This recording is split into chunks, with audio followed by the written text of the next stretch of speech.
Good evening, everyone. I'm Trudy Murata, a volunteer community ambassador with AARP Virginia, and assisting me this evening is Opal Elliott, also a volunteer with AARP Virginia, and she'll be monitoring the questions and answers and some of our polling questions this evening. Welcome to AARP Virginia's Retirement Planning webinar, and thank you for joining us. This program is scheduled to run about 80 minutes, but we may finish up early depending on how many questions you have or submit. AARP believes that preparing for our financial future is all about achieving the concrete financial milestones that make sense for us. Even if these milestones are very modest, each one of us makes our financial future bright and more secure. So we applaud you for deciding to spend time with us this Tuesday evening, thinking about and planning for your financial future. Retirement planning doesn't have to be daunting. In this evening's program, you'll learn some tips for determining if you are on track and learn practical strategies to help you achieve retirement peace of mind. In the reminder email for today's session, we included a link to download the slide presentation and a link to the resource page listing all of the websites that we'll be sharing this evening, and also a link that you can access a recording of tonight's program to review at your leisure. In the reminder email for today's session, I just said that. So let's just go on to the program because I am thrilled and delighted to be joined this evening by Pamela Sams. Pamela, like me, is also an AARP Virginia volunteer community ambassador, and we are so fortunate to have her on our team. Pamela is a chartered retirement planning counselor, and she spent the last 20 years helping people improve their personal and financial wealth through solid financial life planning. Pamela is a strong advocate for financial literacy, and she voluntarily conducts financial education seminars and workshops on behalf of AARP. While Pamela is indeed a financial planning professional, her role here this evening is to provide general guidance, not specific advice or recommendations, but hopefully the information we cover and the resources we share will help you make informed decisions about your financial future. So before I mess anything up with my opening remarks, let me go to Pam. So join me in giving Pam a warm Zoom welcome. Pam, the platform is yours. Thank you very much, Trudy. Excellent introduction. No need to apologize for that. And thank you very much in advance, Opal, for fielding the questions as we go along. As Trudy was mentioning, my name is Pamela Sams. I am a volunteer community ambassador with AARP. And I look forward to facilitating tonight's conversation about retirement planning with you. Now, remember, this presentation, as Trudy mentioned before, is intended to provide general guidance, not specific legal or financial advice. Individual circumstances may differ and should be taken into consideration before acting. I am a financial expert, but I do not give specific advice or recommendations in this session. But hopefully the information that I will cover today's presentation will help you make informed decisions about your financial future. Be sure to consult your professional for advice regarding any of your personal situation. Now let's take a look at today's agenda. Welcome to AARP's retirement planning presentation. Today, I'll share information about the most important aspects of your financial health as you define your own financial goals, set your priorities, prepare for retirement, and then take steps to secure your financial future.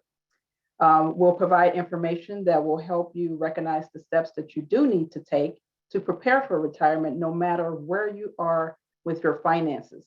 And remember, personal finances is just that. It is personal, and it's not a one-size-fits-all. You're going to receive a lot of information in this, and it's generic information. So it is a personal finance and not a one-size-fits-all. As such, it is best to really consult, as I mentioned before, a professional to make a plan that is best for you. AARP does provide a number of resources for you to refer to as you take your financial journey, and we'll cover many of those in the presentation.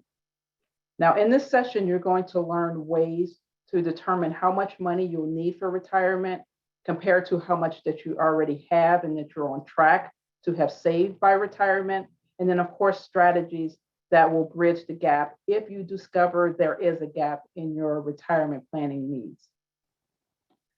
A little bit of housekeeping before we get started, before we begin. The picture that you see should be showing at the bottom of your Zoom screen on your PC, possibly the top of your screen if you're on an iPad. Everybody is currently on mute. If you want to submit a question or comment, please click on the button that says Q&A and type in your questions.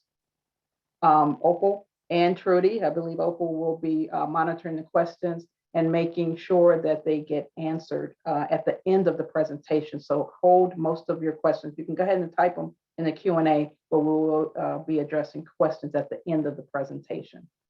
Now, if you are watching on Facebook Live, you may type your questions in the comments, and then we will also field those on this side of the presentation. We won't be using the raise hand command because questions will be submitted through the Q&A, and we recommend that you select speaker view rather than gallery view for the presentation. And you can do this by clicking on the upper right-hand part of your screen. Once you are in that view, you can change the size of the slides as well as the speaker view simply by clicking and dragging in the middle bar that you have. This is a judgment-free zone. So, no question is a dumb question. So no judgment on anything that comes across in the Q&A. Be cautious though, share only limited personal financial information in a group setting. So we want to make sure we keep everybody safe.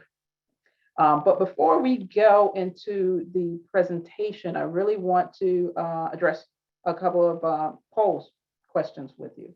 So first poll question, how many years do you plan to stay in the workforce? So if we can take a few minutes or a few seconds to go ahead and answer that.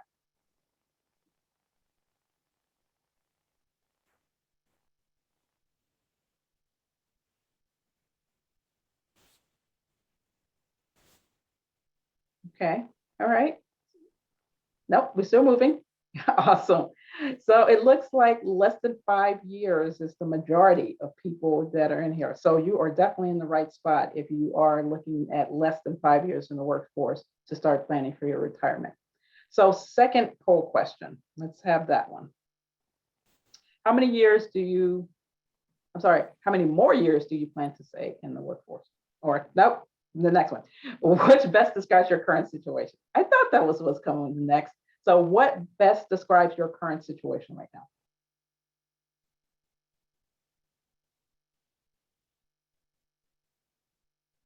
Okay, we're getting a variety of different things coming through.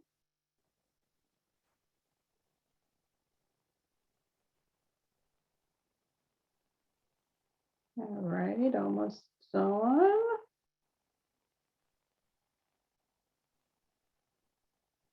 Awesome. Okay. So looks like about 42% in the private industry and the rest federal employees, a fair percentage of federal employees. So we will be talking about, some federal employment benefits, TSP and things like that. So I'll make sure I address those with you. And then we have a fair amount of people that are working some part-time work, some are unemployed, and then some who are fully retired and do not plan to work again. So those are the people who are living the life, hopefully right now. And those who are on this webinar, in addition to the federal employees and private industry, are learning how to get retired probably within the next 5 years or so. So definitely in the right spot tonight. Thank you very much for the poll questions. So where I want to begin our presentation is really to do a quick warm up to get us thinking about today's topic. First step is all about visualization, the kind of retirement that you do want. You want to focus on, do you want to focus on hobbies or travel or volunteer? Maybe spend time with your kids or grandkids, and maybe even start a business, maybe that second act that you have. So if we were to write down maybe a few words that come to mind when you think about your retirement goals, and you can go ahead and put those in the chat, and we'll pause for a few minutes and see what we come up with to just share a few ideas. Anybody popcorning anything in, Opal? Some people have said they want to live abroad. A lot of people say they want to travel. Travel seems to be big on everybody's list. Help their families. They just don't want to have any stress anymore. Volunteering and travel, spending time with grandkids, lots of travel, and also having enough money to visit their families. That's so important. Yeah, exactly. And I heard travel a lot in those on those different words that came to mind. So that's what I hear most of the time as well. People want to live a little bit more of a life of leisure, do travel, do some of the things that you may not have been doing when you're working your 9 to 5. So I understand that. But those are some excellent ideas that have come across. Now, this is a very valuable exercise. And so after today's session, I really would encourage you to do some more reflecting. Really consider writing down your choices and then ranking them in order of importance, being more specific as possible. This can really help you to determine what really matters the most to you and whether you'll need the same, less, or even more money in retirement, really to support the lifestyle that you want in retirement, do the travel, see the kids, things like that. Now, thank you very much for your participation in this visualization exercise. Now let's take a look at our first topic, really determining what you will need for retirement. And I'm sure that's why everybody probably showed up here today, is really understanding how much you will need in retirement. It's a question that we ask ourselves all the time, and then we're here to help you at AARP really determine in this presentation what you may need. Now we're going to walk through the steps of calculating how much money you will need to retirement in this section, and we'll meet a hypothetical couple who are doing the same work as you, so that you can refer to as an example as we go along with this presentation, so you can begin to make some of your own calculations. And at the end of the portion of this presentation, you will be able to identify the resources needed to allow you to calculate your own projected retirement needs. We will be using a helpful and free tool available on the AARP.org/money on this section. It's also called the AARP Retirement Calculator. We will be providing links to that, so you will have that in the handouts and/or I think in the chat as well. So you will have access to that. After today's session, we encourage you to use the tool to really use it on your own calculations. So I talked about the hypothetical couple a little bit ago. So we're going to meet Pat and Ronnie. And we're going to follow Pat, who is age 55, and then Ronnie, which is who is age 52. And they've been legally married for 20 years, and as they calculate their retirement needs. Now, Pat works full-time and earns a salary of $60,000 per year, and then Ronnie also works full-time, making a salary of $50,000 per year. Now, they both plan to retire at age 67, and they're saving about 8%, that's about $8,800 of their income per year currently for retirement right now. Now, they've decided to sit down together to figure out how much money they will need to retire. And the first calculation that they do need to make is their current retirement savings. That is, how much money that they currently have in their retirement funds. And we're going to look at how to find those numbers before we move on to our calculations for Pat and Ronnie.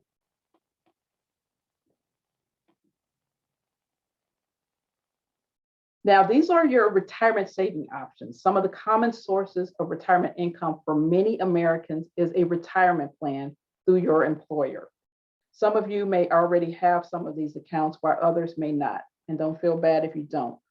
The more common kinds of employer-sponsored retirement savings accounts these days are your 401k, your 403b, And also, if you are federal employment, which I saw a lot of federal employees, that would be your TSP program.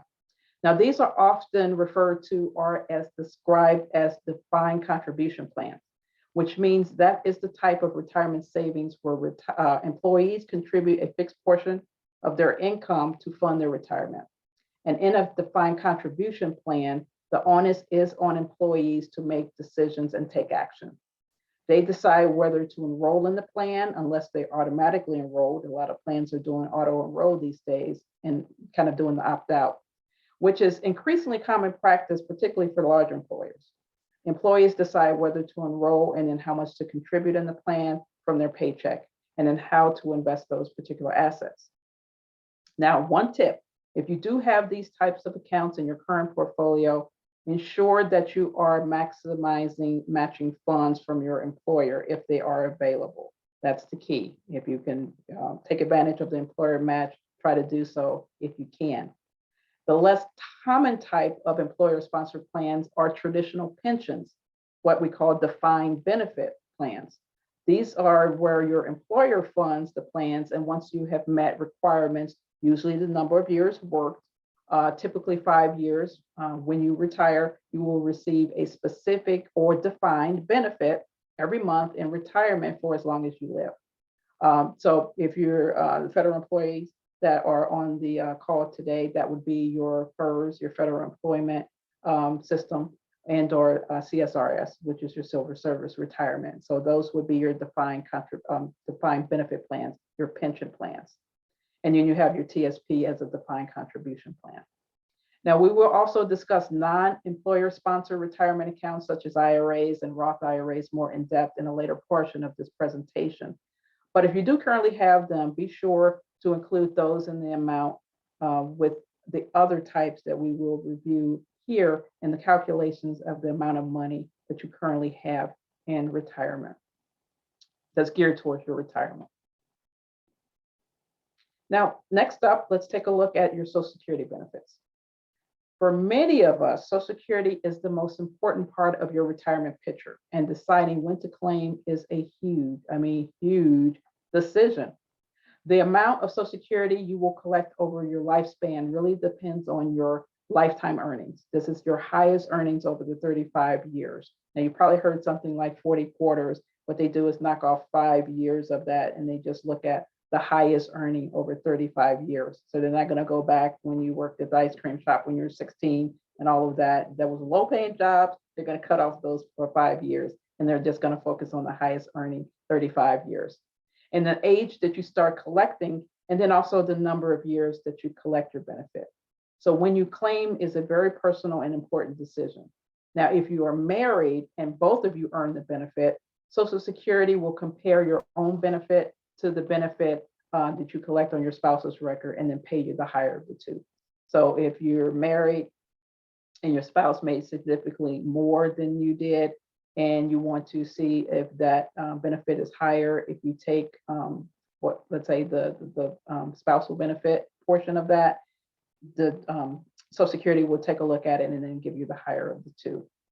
Now, if you do qualify for Social Security by paying Social Security tax on your earnings while you work, so that's FICA that you see on your paycheck, you and your spouse need to have worked or paid into Social Security tax for at least the 10 years. That's that 40 quarters I talked about a little bit earlier in order to be eligible. Now, there are also survivor benefits, spousal benefits, disability benefits as it relates to Social Security, all of which have their own qualification criteria as it relates to the benefits. So you want to refer to AARP Social Security Resource Center for more information on that. Again, the link is in your handout, and we will be putting that in the chat so you'll have access to that. Next, let's explore why it pays to wait for Social Security. Now, let's take some time to review information that will help you make the best decision when it comes to your Social Security benefits. When it comes to claiming Social Security, you have choices that will impact your overall benefit. One option is to consider waiting to claim in order to increase the monthly benefit amount. If you receive your full benefit amount or your normal or full retirement age, you may have seen on your statements called FRA, That basically means full retirement age, which is somewhere for most of us will be 66 and 67. You'll probably see 66 in 2 months, 3 months, 4 months. That's how they come up with when full retirement age is for most of us, depending on the year that you were born. So it depends on your birth year. Now, you could also choose to receive benefits as early as age 62. That's the first time you can qualify to receive Social Security benefits. But the benefit will be reduced by about 25 to 30%, depending on your full retirement age for the rest of your life. So for as long as your survivors can claim them. So back to it being a very important and huge decision for you, it is to consider how this decision will impact your overall family and not just your own benefits. You can also delay your benefits beyond full retirement age. And this is called delayed credits. This increases your benefit by about 8% per year up to age 70. So it does pay to wait if you can wait to age 70 to receive your benefits, because it grows at about 8% per year past your full retirement age. Now, the chart on this slide shows how claiming age can impact your benefit. Pat's full benefit at age is $2,157 per month at his full retirement age of age 67, shown in the pink bar labeled 67 on the chart. And any benefits received earlier, that's shown in the pink and the red, is that age 62 to 66. So you can see where there's a reduced and/or benefit starting after age 67, shown in the pink and the purple. Those are your age 68 and 70, and those are your higher numbers. So you can see where if they waited a little bit longer, they would receive a higher payout when it comes to their Social Security. Now, if you haven't yet, if you haven't yet done yours yet, be sure to create a own personal Social Security account, my Social Security account at ssa.gov/my account. You can view your personalized version of your benefits outlook. From my SSA, you can calculate your expected payout, apply for benefits, and then also monitor any Social Security news and updates. The link is also provided in your handout, so you'll have access to that, the AARP.org/retirement/Social Security. You'll have access to that as well. Now, deciding when to claim is a personal decision, and it's only one that you can make. Remember, though, that the impact of your claiming age isn't just about the retirement benefits. It's also about the survivor benefits for your spouse if he or she outlives you. So you may want to consider that when you decide when to claim for Social Security. Next up, let's take a look at Pat and Ronnie will receive for Social Security. Now, Pat and Ronnie plan to retire, remember, at age 67, which is considered by the Social Security Administration to be their full retirement age, and based on the years in which Pat and Ronnie were born. And when they take their Social Security payouts beginning at age 67, they will receive the $2,157 that I mentioned before in the previous slide for Pat, and in $1,890 for Ronnie per month.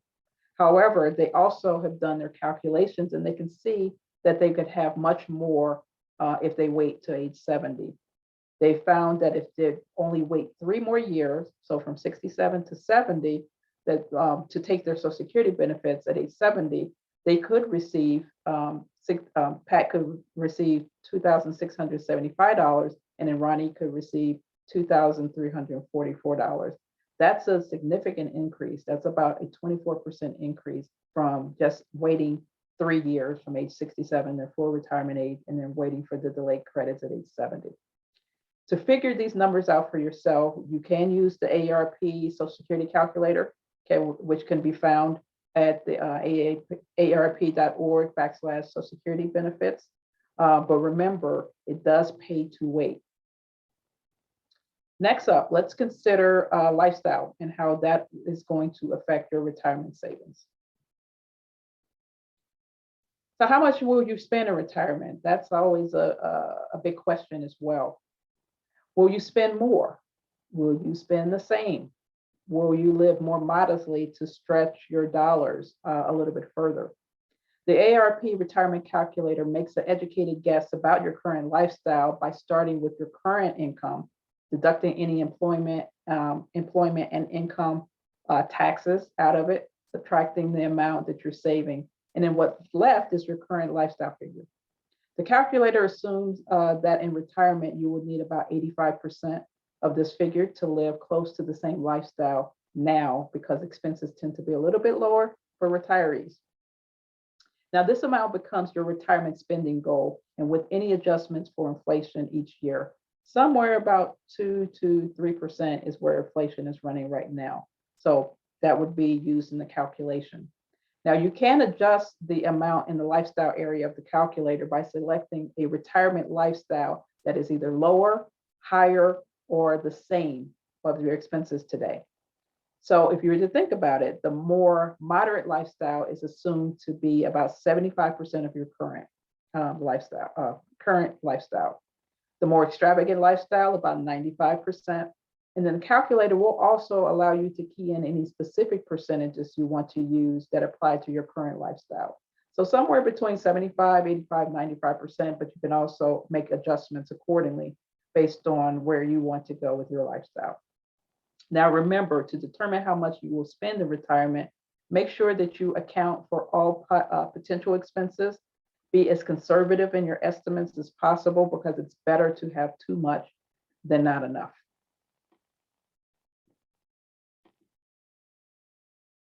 Now that Pat and Ronnie have compiled all of their numbers, we can easily review where they stand when it comes to meeting their retirement goals.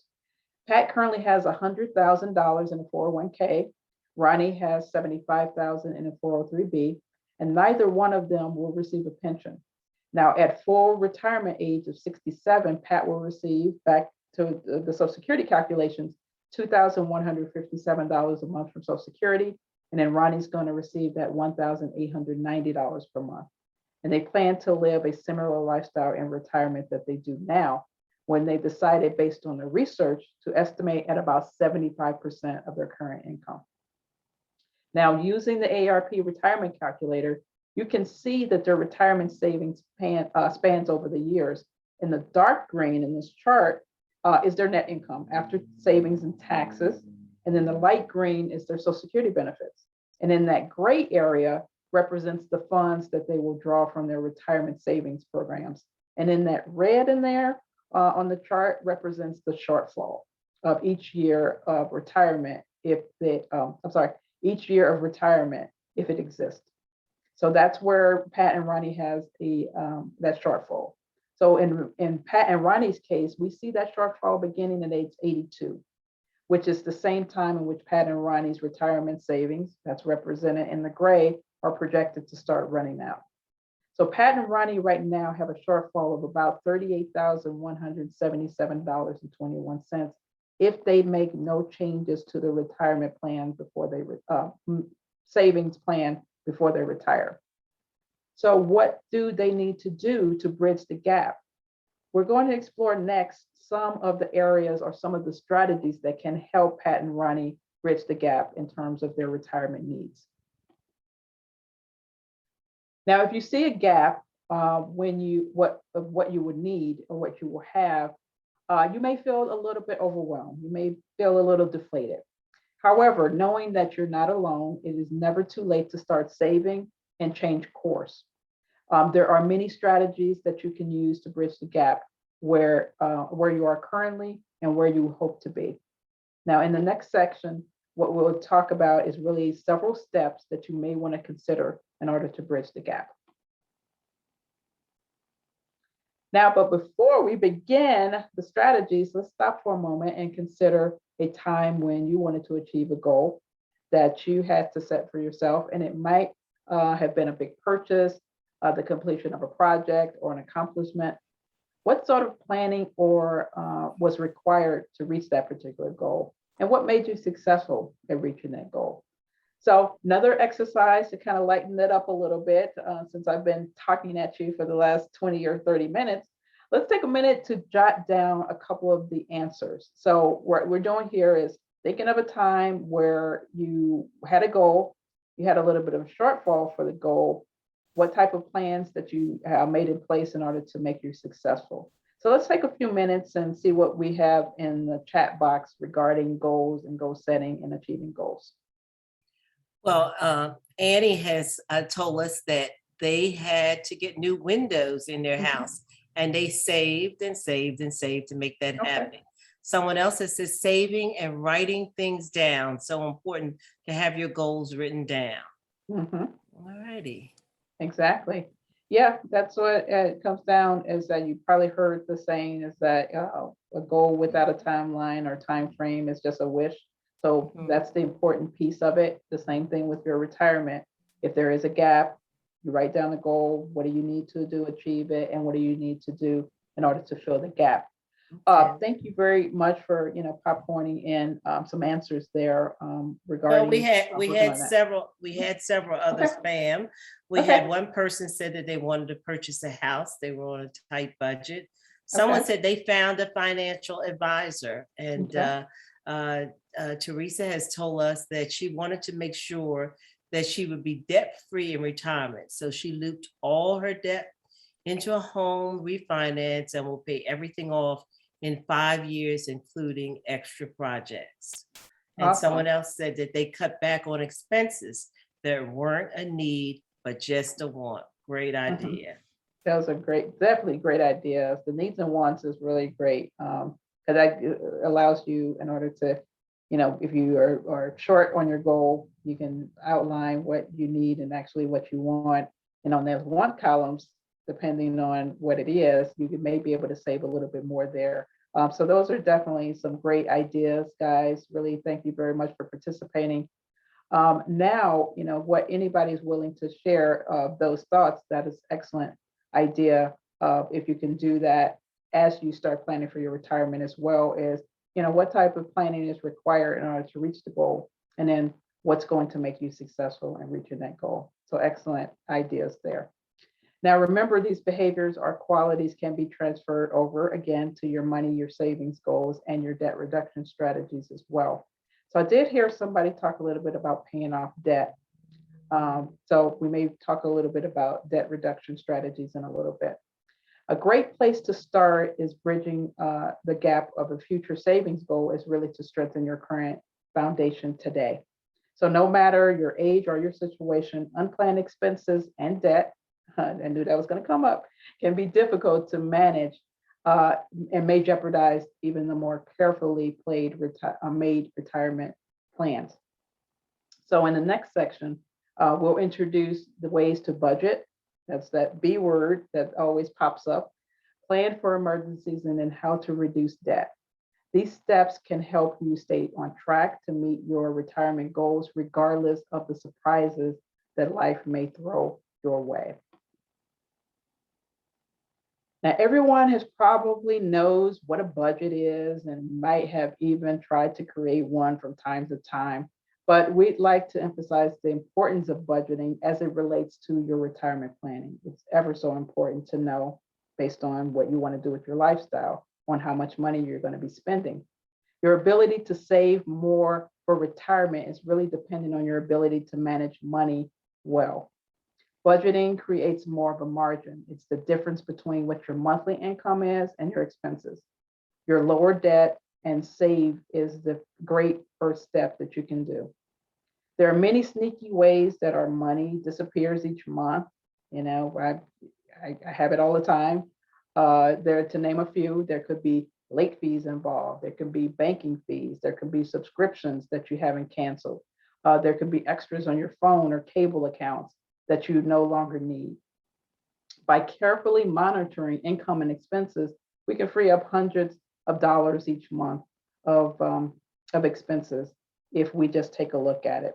So, for example, each year, at the beginning of each year, I take a look at what happened the year before, and then really just see some of the categories that I may have been overspending on. And my caveat was one of my things was subscriptions. I love music, so I would have a subscription act here, a subscription on certain music apps, and I probably only listened to maybe two or three of them. And I was able to, from canceling subscriptions and some of those other channels and things like that, I was able to free up about $75 to $80 just by canceling some of these subscriptions. So it's really a good exercise to take a look at where your money's going on a month-to-month basis seeing if there's excess that is going to things that you may or may not be using any longer. Now, your budget will help you plan for spending and saving in advance. AARP does offer free online tools to help you set up your budget. It's called the AARP Home Budget Calculator. The link to the calculator, of course, is on the handouts, and we also put those in the chat for you. Remember, a budget is an awareness tool first. It is a guide for saving and planning for your retirement later. And you could prefer a different method of system for budgeting, such as a spreadsheet or even a pen or paper record, kind of go old school with that. My mom did that for years, would have a back of the envelope and just kind of put things on there. However you do it, just make sure you do have access to a budget tool, either a spreadsheet, an app, or old school with pen and paper. Now let's think about financial emergency preparedness. Just 39% of Americans would be able to cover $1,000 emergency if something unexpected happens. That's 39% of Americans. That is a huge number of people. And here's the issue. When we aren't prepared, we're more likely to pull out plastic to cover these emergencies, which is likely not to help us as we achieve our overall goals financially. So for most people, the best place for an emergency savings fund is a no fee or low fee bank account with no withdrawal penalties. If possible, you want to consider setting up an automatic savings option, kind of pay yourself first out of your either payroll deduction, out of your paycheck to direct deposit into an account, and consider putting a percentage into an emergency savings fund rather than your regular account. Now, financial planners like myself, we do typically recommend about 3 to 6 months worth of living expenses in an emergency fund. For most people, that is an intimidating amount. But the best bet is to simply start an emergency fund with whatever you have and add to it regularly. I always say, how do you eat an elephant? One bite at a time. Same thing with your emergency fund. If it's a big number, just start somewhere, simply start it, and then you can add to it as time progresses. Now, if you're concerned about debt, you're not alone. The share of households led by older Americans that carry debt has risen steadily over the past 2 decades. So what's the best way to get those account balances down to zero once and for all? First, we have to plug the leak. You can't lower debt if you keep adding to it. So one tactic is that, just simply taking the credit card out of your wallet or your purse. Also, remove the one-click payment or stored credit card information from all of these online sites that you go to help avoid temptation. I know I took it off of mine because I'm notorious with Amazon. So I had to take that one click off, or I would have packages at my door constantly. So consider doing that. Next, stick to what budget that you've created as well. Now, 2 of the most popular debt reduction strategies that you want to consider are the debt snowball and the debt avalanche. Now, the snowball method focuses on eliminating your smallest debts first, and while the avalanche approach really places the highest priority on eliminating the debts of the highest interest rates. Simply put, the snowball method is when you pay off your debts in the order of the smallest to the largest, and it allows you to gain momentum as you get your debts, as each debt is paid. The avalanche method, on the other hand, is all about reducing the amount of interest that you're going to pay on your debts when you work towards a zero balance. Now, with the avalanche method, you pay off those highest interests first. It is preferred by most economists simply because it's going to save you more money on interest. Now, however, since the effort does take a little bit of a longer time horizon in order to pay down those balances, it could be harder to stay motivated, by using a snowball method. Or it could be, during using the avalanche method than by using the snowball method where you do the smallest, because you're able to see those small wins.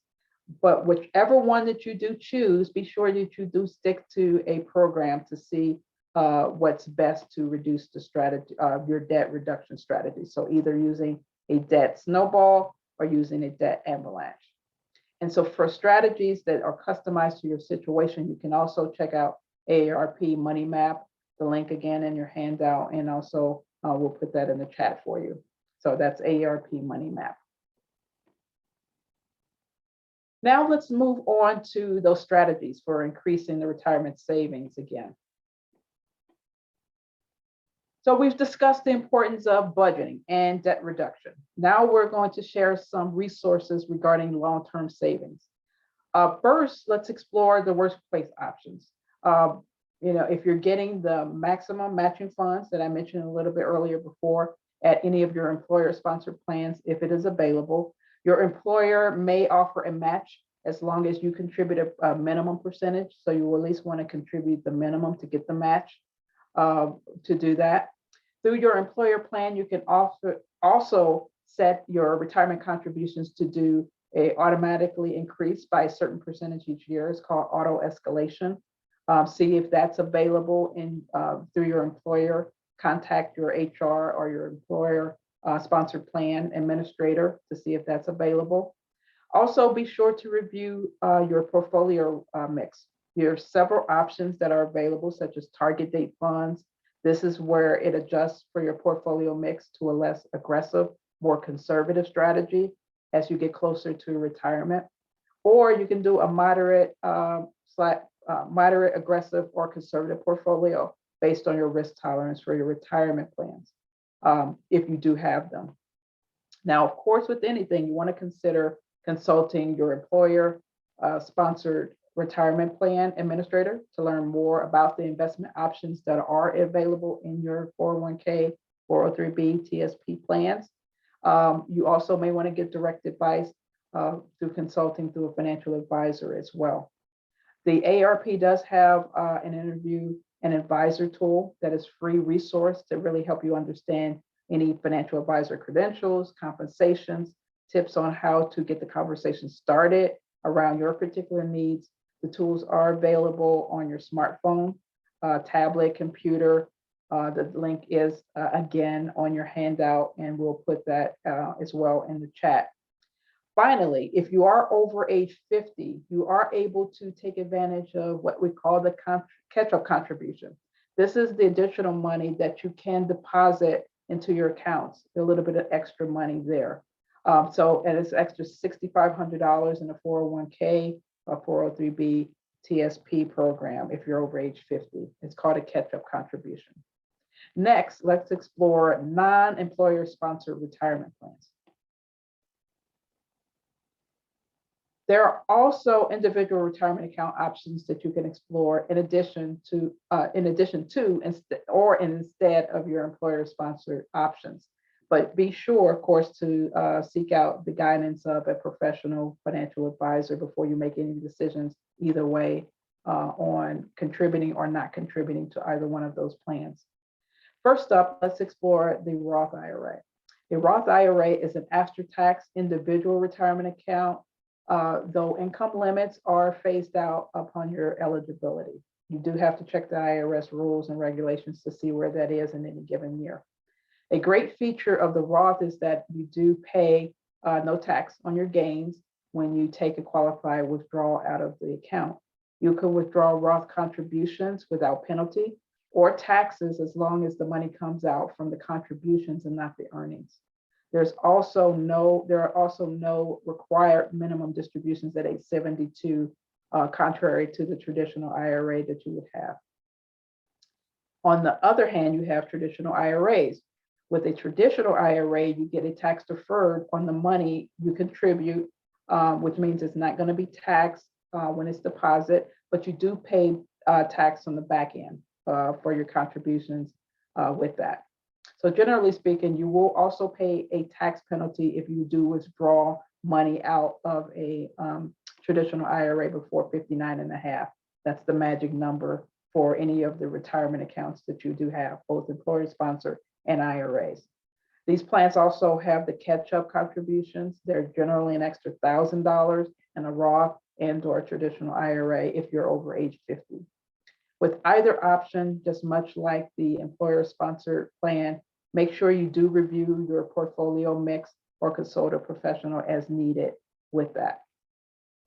Now, one thing about your Roth and your IRAs money, you do want to consider, the tax savings. So I always say, do you want your dessert now or do you want your dessert later? If you do want your dessert later, that's a Roth IRA contribution because you want tax-free in the future. The dessert now would be basically the tax savings that you would have by contributing to a IRA and getting the tax deduction in current time. Now, when preparing yourself for retirement and employing any of these strategies to build the gap on enough, there are other ways to really cut back. Now, these strategies that I will focus on next are really about cutting back and making lifestyle changes to meet your retirement needs. Now, if you are looking at some additional ways to bridge the gap, the question is, when do you want to retire is an important one. Generally speaking, the longer that you can work, of course, the more money that you'll have coming in after retirement. The longer work also means fewer retirement years that you need to finance with savings. And it also allows you more years to increase your retirement savings and could lead to higher Social Security benefits as well. Remember, it does pay to wait, if you wait to age 70. Working longer can also increase your pension benefits if you receive a pension, if you do have that.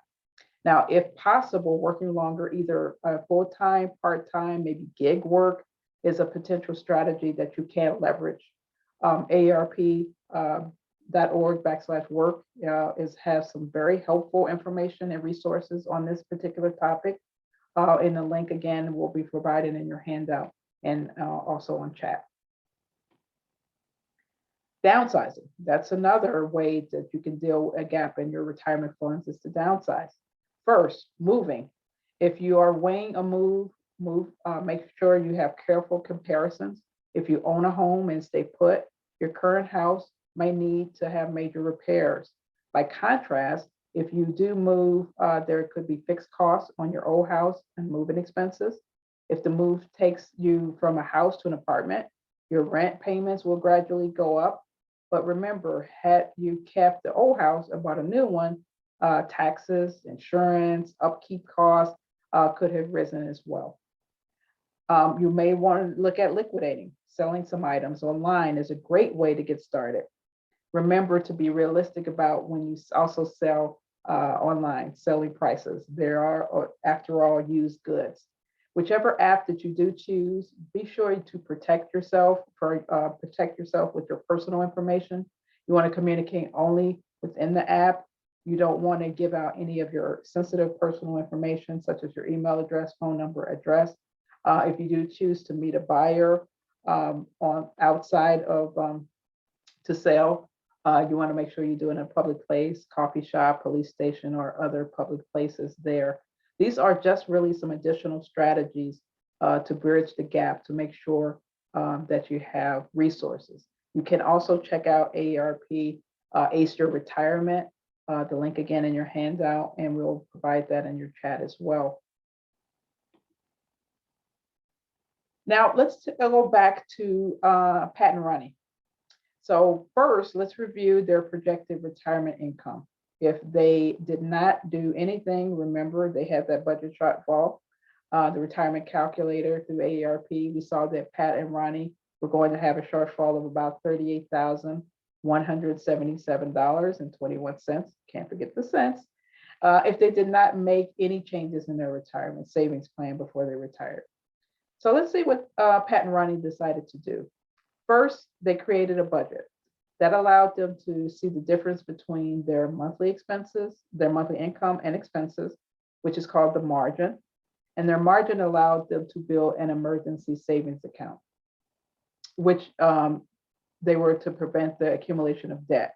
So they started a savings account or emergency fund so they wouldn't rely on the credit cards or tap into their retirement savings to manage any unplanned expenses. Next, what they did is decide to tackle the credit card debt, and they used the avalanche method instead of the snowball, which is fine. They listed their balances from the highest to the lowest interest rates, and then they started paying off the highest interest cards first. Pat and Ronnie found it best to build the emergency fund first Then they allocated the margin that they have between the income and the expenses to pay off the credit card debt. So that's how they decided to do that. Finally, Pat and Ronnie made the decision to work longer.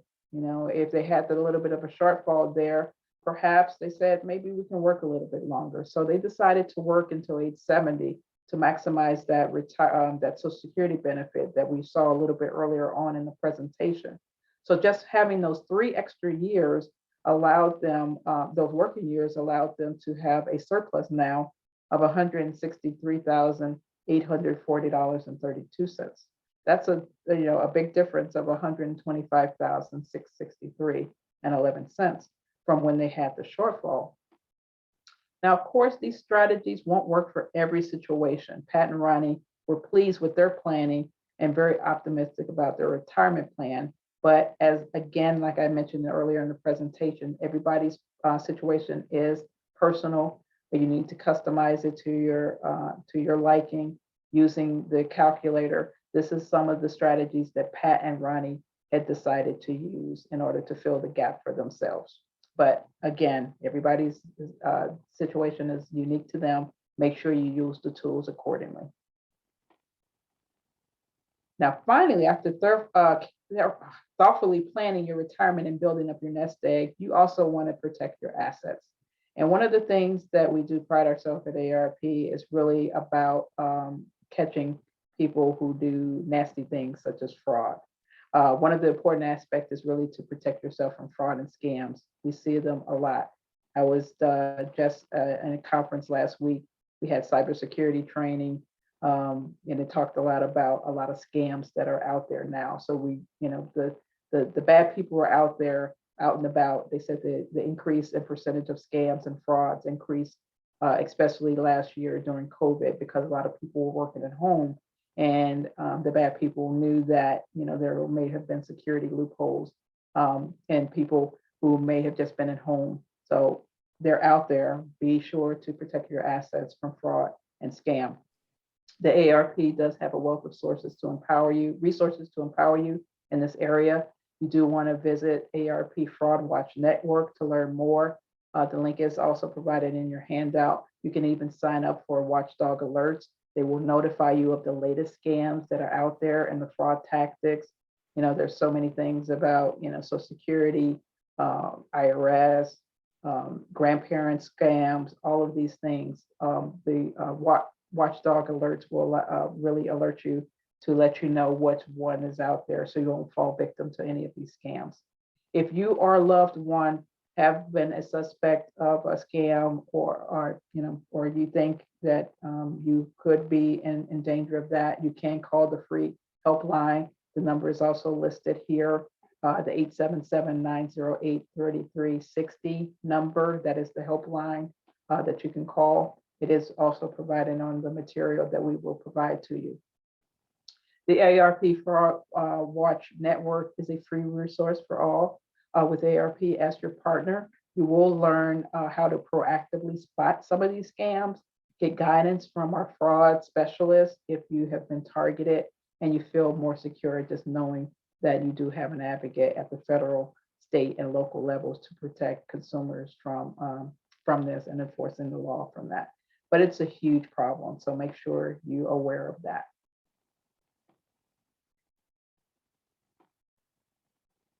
So remember, we want to reevaluate your savings and review your plans at least once a year.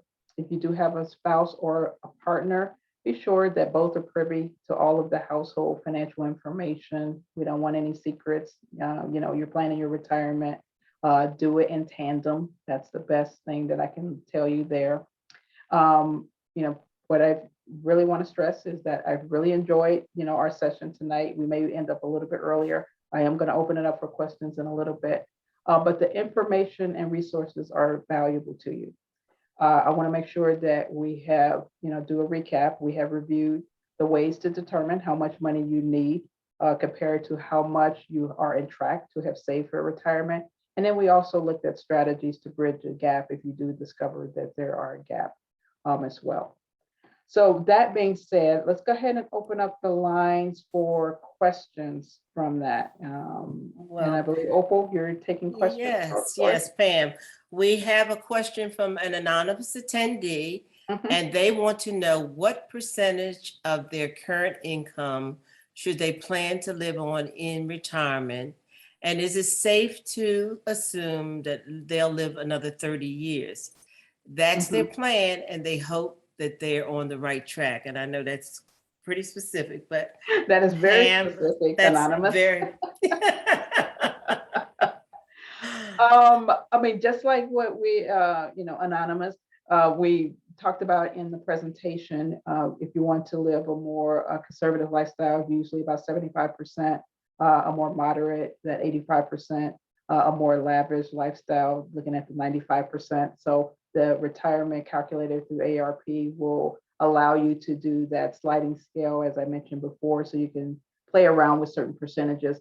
But if you want to kind of use that the same lifestyle, I would probably use about 80 to 85% there. The second part of that question, the realistic ideal of living, I guess, another 30 years. Generally, that's kind of where people are planning, as a 25 to 30-year retirement. If you retire at a traditional retirement age, which is about 65 or 65 or 66, you can plan for about a 25 to 30-year retirement. That's why you need to make sure you have enough resources there in that instance. So I would definitely take a look at the retirement calculator, do how much you currently have, and then you can see if there's a gap like Pat and Ronnie had. And then what do you need to do? You can always turn the ship around.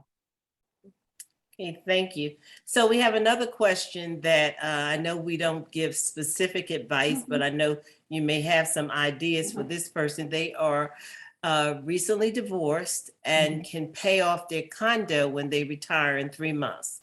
And they're asking, should they pay off their condo? And I know we don't get that specific, but you may be able to give them some places that they can look to make their decision. Exactly. And with that particular situation, it's going to depend. I would definitely make sure, depending on how much you're going to need in retirement, is the condo, keeping the condo and also paying the mortgage if you want to keep a mortgage or you don't want to keep a mortgage. These are really just kind of some things to consider before you make a final decision on selling it. Also, how much do you expect to get from the condo? Will that fuel your retirement resources as well? Also, where are you going to live? So, I would just probably suggest, instead of giving the specific advices, those are some questions to consider. Is, do you want to continue to have a mortgage? Where do you want to live?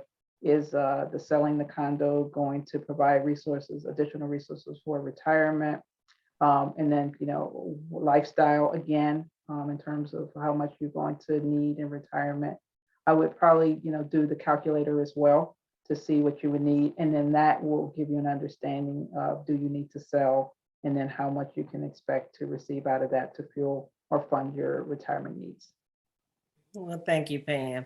So another question has come in. What is the max I can contribute to my 401k?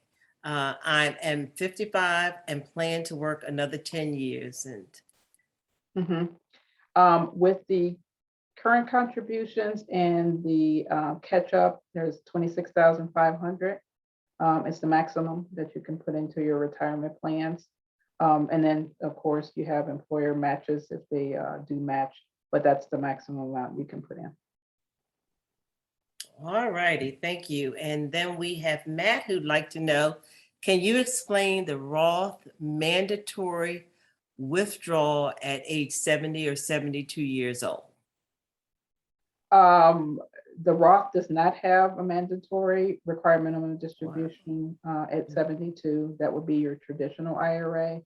The way that it works, Matt, is that at age 72, the IRS has allowed you to basically have tax-free and tax-deferred account for some time. So I always say the tax man cometh. So that's what happens at age 72, is that they are requiring you to take out a percentage of your assets out of those accounts that have not yet been taxed. So this would be your 401ks if you kept them at your employer. This could be your IRAs, any money that has not yet been taxed. It's generally about 4%. It is based on your life expectancy. There are tables that the IRS have in terms of mortality tables, and that's kind of how they estimate what the required minimum distributions would be. For the accounts, they generally work on the account value the year prior. So if you're in a situation where you need to take a required minimum distribution for, let's say, 2021, they're looking at the account balance at the end of 2020 to determine what that number would be. The required minimum distributions you do have to take out before December 31st of each year once you qualify for them at age 72. All righty. So we have another anonymous question that has asked, if you have a retirement benefit from an old job, would you recommend calling them to find out what the amount of retirement monthly payment would be to help you calculate what you may have and the type of income you may have during your retirement? Yes, when you're doing the and based on the poll questions that we had earlier, it seems like a lot of people are less than 5 years for retirement. This is your gathering, hunting and gathering stage, so to speak. So any retirement plans that you have outstanding, any old 401ks that you had from old employers, any old pension plans that you may have had that you were not aware of, but you think you may have. This is kind of the, like I said, hunting and gathering stage as you start planning the retirement. So if you do have straggling old 401ks, 403bs, possibly a pension and an old employer, this is the stage to where you want to start doing that. So by definitely start calling, getting resources and information if you have access to any old plans or old pensions. All righty. So this next question is, well, it's not really a question. Margaret wants to just comment that it took 4 months to gather all the financial records that they wanted, the financial advisor wanted. And it took a lot of time, but she says it was so well worth it. And I think that's what you're saying today also, Pam, to do your homework up front. Yes, exactly. Yeah, it's all about gathering the proper documents when you're doing your retirement. Accounting for all of the expenses and the income that you're going to receive is really important. Okay, and then the next one is a question from Bruce, who asks, would you recommend people do estimated tax payment to IRS and state for your retirement income? And I hope I'm reading. Would you recommend people do estimated tax payment to the IRS and the state for your retirement income? Not sure. Yeah, I mean, I think I understand the question. Most of the time, estimated taxes are for people who are self-employed. So you pay your own taxes for that. It sounds like they're trying to do some prepayment on taxes, but probably not in that instance, because if you're not in that particular class of people, like a business owner or entrepreneur, IRS is more likely going to kick it back to you. So probably not in that instance, unless you are self-employed and you are saving or paying your own estimated taxes each quarter. Okay, thank you, Pam. And we had a question that came in through the chat. And Mike is asking, what was the point about taxes and age 59 and a half again? He wanted some clarity. Are we taxed from the IRA withdrawals no matter what age in retirement? Okay. The tax penalty, Mike, is really, if you touch money prior to 59 and a half, there's a 10% early withdrawal penalty that the IRS puts into play, because these are monies for your retirement. So they want to make sure you use it accordingly. So they penalize you if you take it before 59 and a half. Once you reach 59 and a half, you don't have the early withdrawal penalty. You don't have the 10%. You just basically take a withdrawal and you have to pay basically income tax on any distributions. So if you take it before 59 and a half, you have to pay tax on the distribution, but you also have an early withdrawal 10% penalty for that. All righty. So those are all the questions I see in the Q&A. And I'm going to look again one more time to make sure that we don't have any more questions in chat. And if that is it, I will turn it over to Ms. Trudy Murata. Thank you so much, ma'am. Yes, thank you. Okay. Yeah, Opal, I think you caught them all. I saw the one that came in through the chat box, but you beat me to it. Thank you so much for your help and assistance tonight. And on behalf of AARP Virginia, I'd like to thank you for joining us this evening and express our gratitude to Pamela Sams for sharing her valuable time and expertise with us this evening. Now, we'd love to get your feedback on our program. So in the chat box, you will see a link to a survey. Please click on that link and take a few minutes to share your feedback with us, but we will also include the link to the survey in a follow-up email. If you enjoyed the program and want to join us again, Pamela has agreed to do this program for us again sometime in January, but a specific date and time has not been set yet. However, you can get the details for that program and all of our upcoming events by visiting our calendar of events at aarp.org/virtual-VA. Until then, we encourage you to continue thinking about and planning for your secure financial future. Pamela, thank you. Opal, thank you. Ladies and gentlemen, thank you for joining us this evening, and we hope to see you again real soon. Have a good evening. Thank you. Good night, all.